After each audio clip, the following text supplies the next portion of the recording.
Hello and welcome. I have two cards today using some stamps from Technique Junkies, the Blooming Dogwood Blossoms and Welcome Sentiment. You don't see too many sentiments that say welcome, and I thought that is nice to have in your stash because you might be welcoming somebody to a job or a club or an organization, and I think it's one of those sentiments that could be useful in different occasions. I'm going to be heat embossing for both of my cards, but I want to make sure that I have the stamps aligned right. So the first thing I'm going to do is stamp them on a piece of acetate using black ink. Technique Junkies sells high quality red rubber stamps. They're deeply etched and have a great amount of detail. The stamps over at Technique Junkies, there's a wide variety. I would encourage you to just take some time and check out all that they have to offer. They've got a lot of great stamps and sentiments, including a lot of fun and snarky sentiments as well. And I wanted to let you know that my discount code is TJ10Tracy. You'll see it's listed on the screen here for the video, and it's 10% off your order. And that includes everything that's not on sale, and that's pretty much everything on the website. And you can use it for Catherine Puller inks and shimmering bliss sprays as well. Now that I have it stamped with Versamark ink, I'm going to use Nuvo Gold Embossing Powder and heat emboss this. Oh, and by the way, Dogwood Blossoms are said to resemble a cross because they are the shape of a cross if you have 4 blossoms on a flower, and their tips can be pink. So sometimes they're a white flower or a cream color flower with a tip that's pink, which very highly symbolic around Easter time.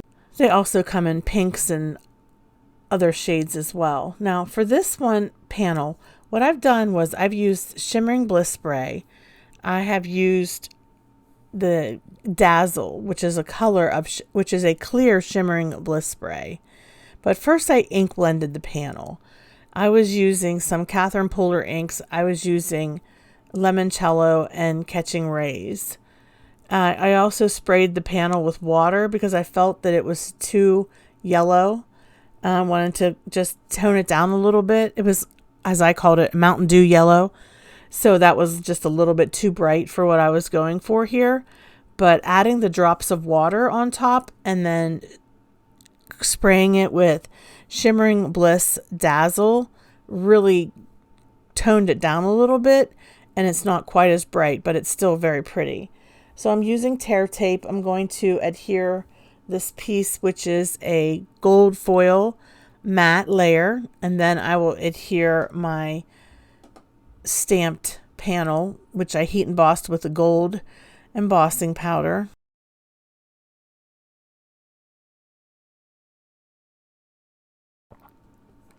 And then if you want to stick around for a minute, once I'm done putting this card together, we're going to make a second card using the same stamp set, but this time we will use our inks to color our flower.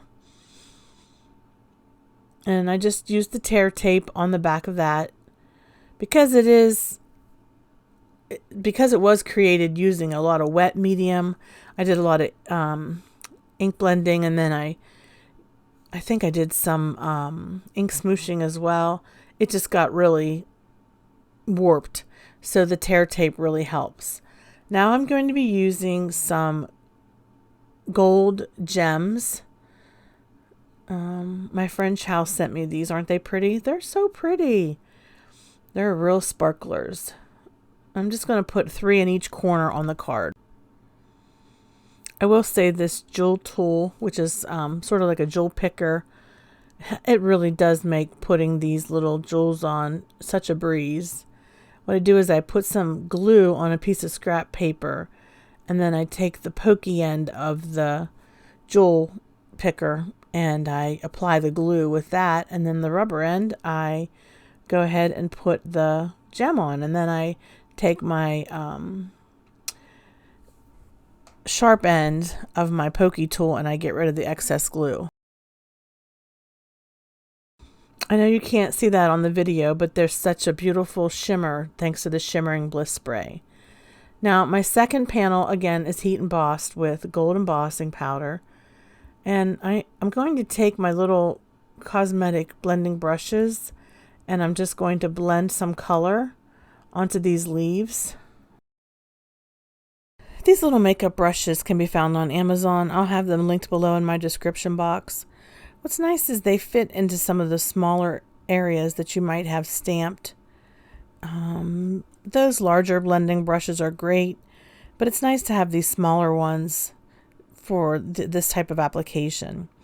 Then I have this Tombow Colorless Marker. Basically gets a blending brush, but blending marker, not a brush, blending marker. And what I'm doing is just grabbing some of the ink from my Catherine Pooler. This is the ink color that's called In the Park.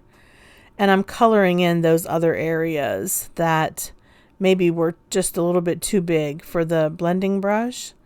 Making sure that I'm getting full coverage, making sure that I'm going over all of that I just used with my blending brush, just to get into all those spaces and to have a nice solid result.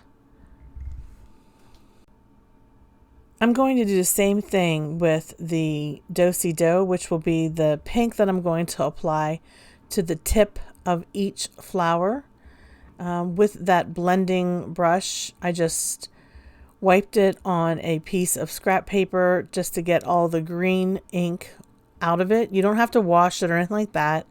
Just gently rub it against a piece of paper, and that ink will then come off of your blending brush onto that piece of scrap paper, and you can go on to your next color.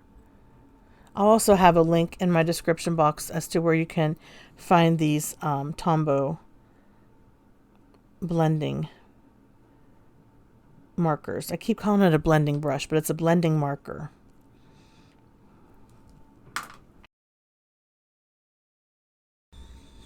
And so in case you've never seen a Dogwood Blossom, this is what it looks like. It has sort of a cream colored flower with the pink or reddish tips on the flowers. That's why, now this one has 5 petals, but normally they only have 4. That's why when you see this around Easter time, it's compared to the cross, because with the crucifixion and blood, the imagery is pretty vivid and is something that you see a lot of times around Easter. So we'll just go ahead and blend out using the color. This is a yellow color.